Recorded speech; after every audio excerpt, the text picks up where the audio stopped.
Do not look in the mirror at midnight. The bathroom clock clicks to 12 a.m., and that tiny red light on the radio alarm glows back like an unblinking eye. Emily stands in the dim hallway, a small flame cupped in her hand, and for a breath the candle seems to breathe with her, shivering, stretching, shrinking, painting thin gold on her cheeks. Jason, Mia, and Lucas hover in the doorway, caught between daring and doubt, while the house holds its breath in the kind of silence that makes you notice your own heartbeat. Do not look in the mirror at midnight. The warning runs through her head again, but her eyes lift anyway. The glass looks ordinary, too ordinary, like a locked door that knows a secret on the other side. Her throat is dry. She whispers to the empty air, asking for something true if anything is there, and the shadows tighten as if they're listening. 1 second the mirror gives her back the face she knows. The next second, it doesn't. A pale shape leans out of the dark silver, almost like an old photograph waking up. The mouth is soft. The eyes are kind and sad in the same breath, an expression you only see on someone who has told bedtime stories 1,000 times. Emily's lips part before she means them to. She knows those eyes. Grandma Rose? The candle bends as if a wind just came through the glass. The room presses in, thin and cold, and for a heartbeat the voice that says her name doesn't come from here at all. It comes from the mirror. There is no scream, no crash, only a hush so full that it feels heavy. The second face is not a monster. It is a memory shaped into light, with soft lines that speak of cookies baked on Sundays and shoelaces tied into bunny ears. It slides beside Emily's reflection, both real and not real, as if the mirror has two roads and she's standing where they meet. Emily leans closer without meaning to, caught by that familiar sadness tucked into the corners of the eyes. Emily, the face whispers, and the sound is small as a breath but wide as the hallway, like it traveled a long, cold distance to reach her. Her knees loosen. The heat of the flame licks her fingers, and the wax smells faintly sweet, like cinnamon she remembers from a kitchen that doesn't exist anymore. The others don't move, scared that even a twitch might break something that is glass-thin already. Time feels wrong. The red digits at the edge of her sight won't blink. The face inside the mirror tilts, and for an impossible moment Emily thinks the glass wants to step closer. Then the floor rises up in a rush. The candle's hiss is a tiny snake, the light dies, and the dark folds over everything, leaving the echo of her name and the imprint of a grandmother's eyes on the inside of Emily's heart. Shock steals the sound out of the hallway. Jason drops to his knees so fast his cap almost flies off. Emily, spilling out of him like he's been running. Lucas slaps for the lamp switch and misses once, twice, fingers clumsy in the dark. Mia's palm finds Emily's forehead, cool skin under warmer fingers, counting breaths that feel too far apart. The lamp finally punches back a circle of light, and the hallway swims out of the dark like a pier out of fog. Emily's eyes flutter. Smoke from the candle twists toward the ceiling, thin as thread. The mirror stands calm and blank, pretending to be what it always was. "I'm okay," Emily coughs, though she's not sure if that's true. The taste in her mouth is wax and something older, perfume she hasn't smelled since last year. Her friends' faces hover close, the kind of close that makes you braver. She sits up slow, the world tilting, and the quiet grows crowded with questions they don't ask yet. "What did you see?" Lucas says finally. Emily swallows and makes herself say it out loud so it has to be true. "It looked like my grandma." The words are a key turned in a lock.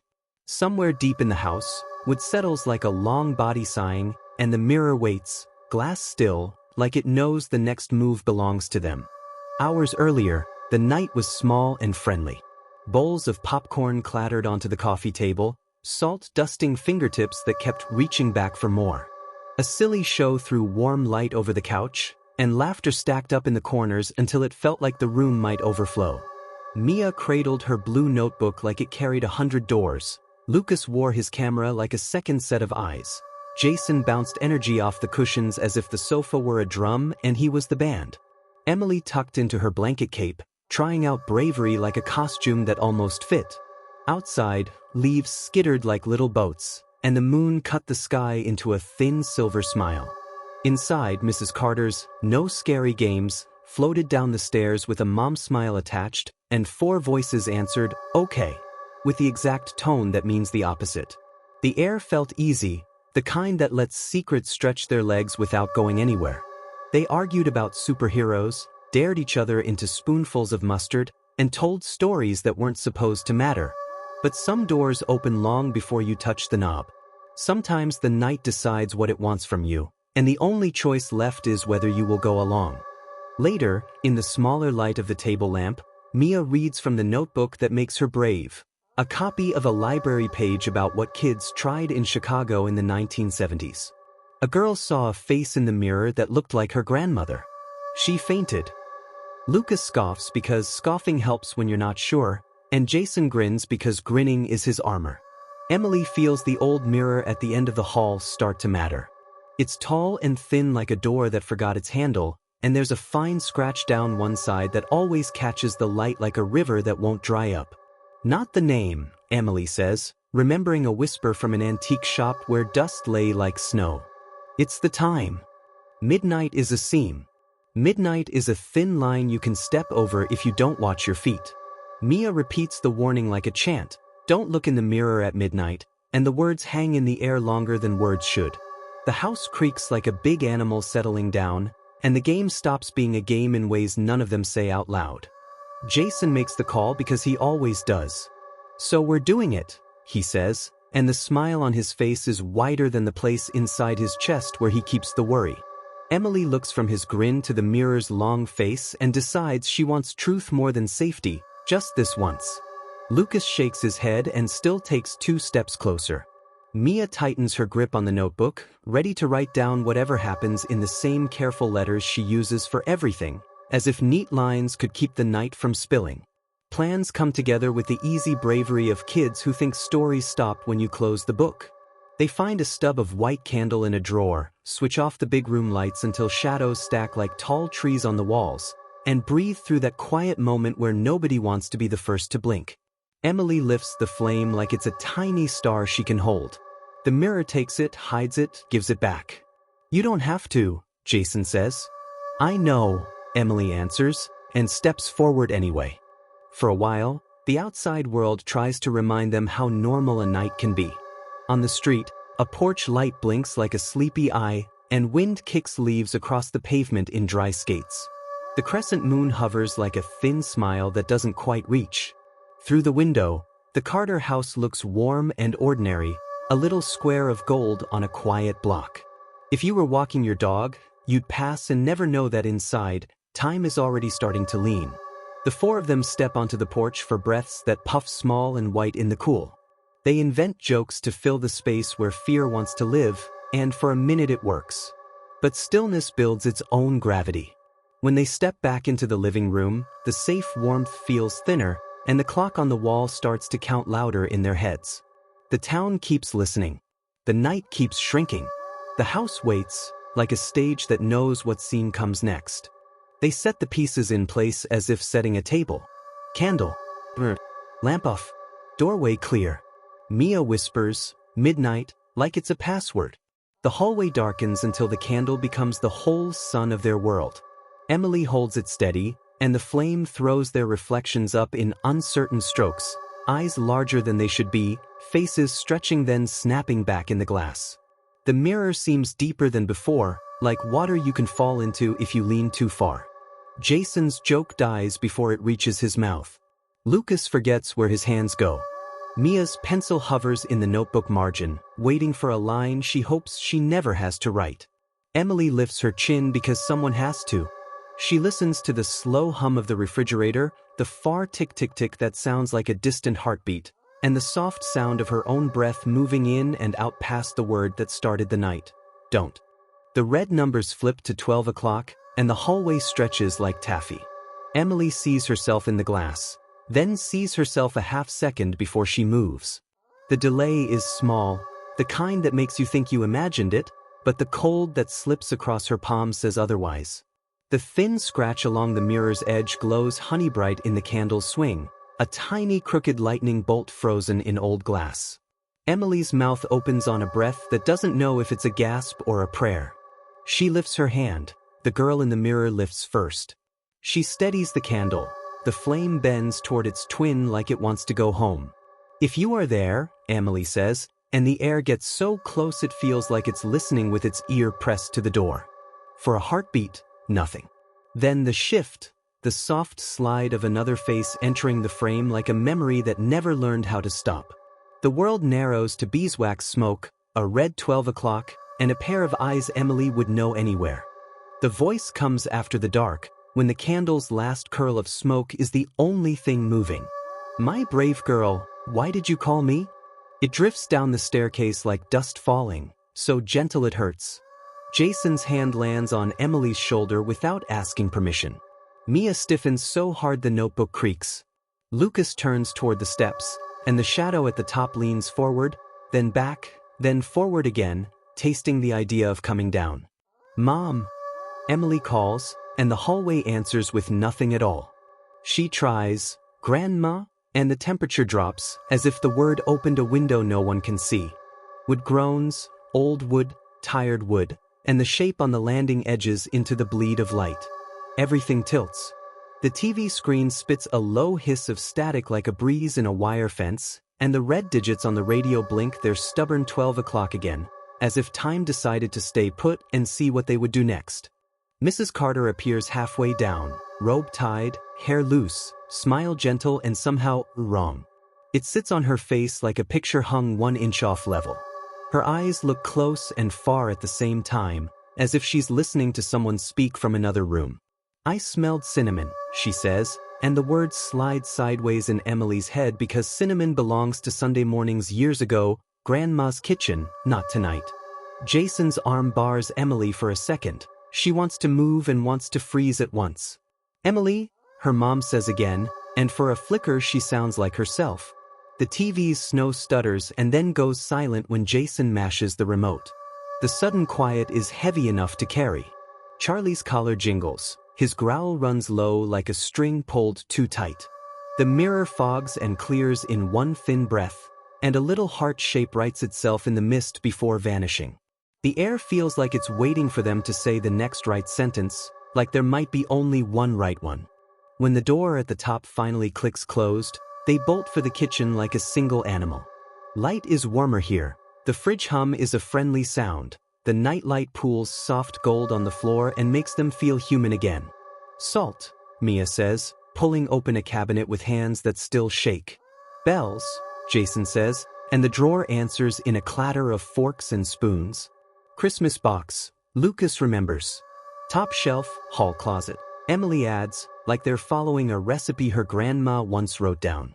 They spread everything on the table: blue notebook, cheap metal bells, a can of salt, one stubby candle under a brass lamp, and plan a ritual made out of kindness because that's what the old page said.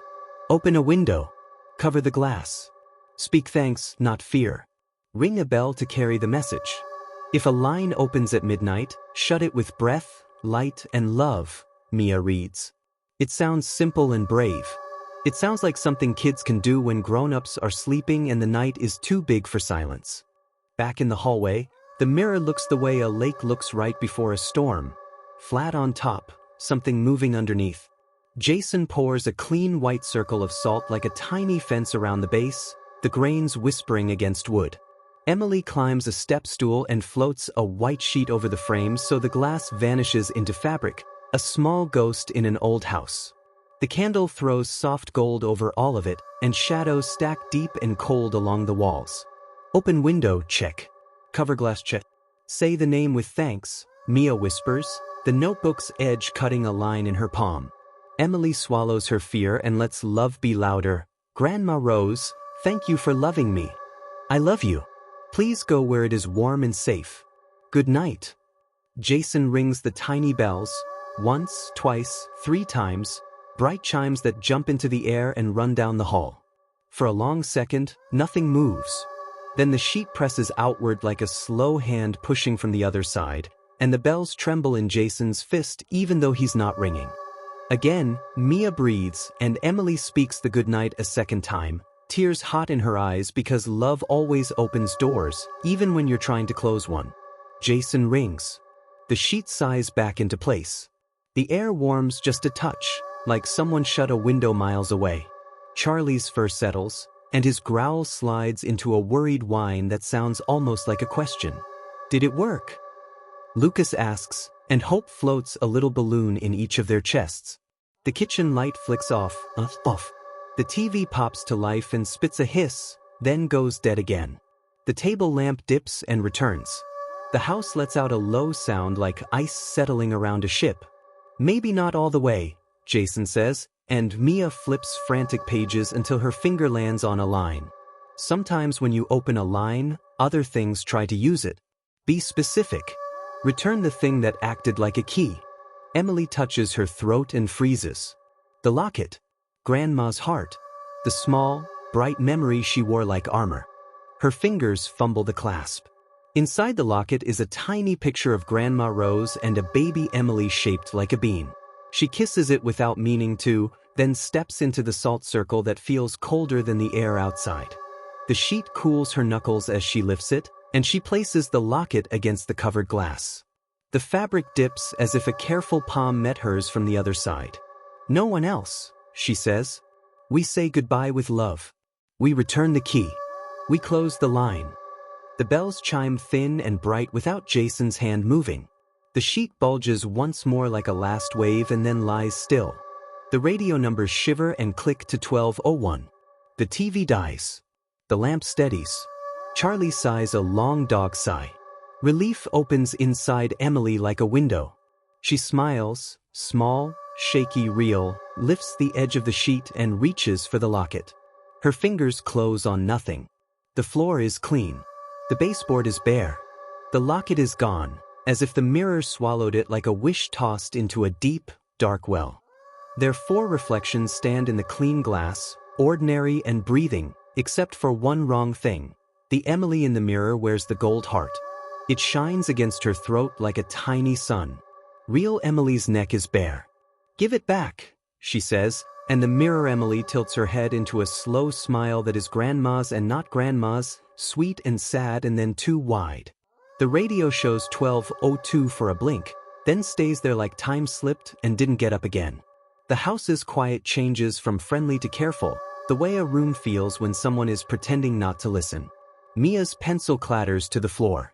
Lucas whispers, "What if that's not your mom?" Because upstairs, the soft footsteps return, trying out the shape of each stair.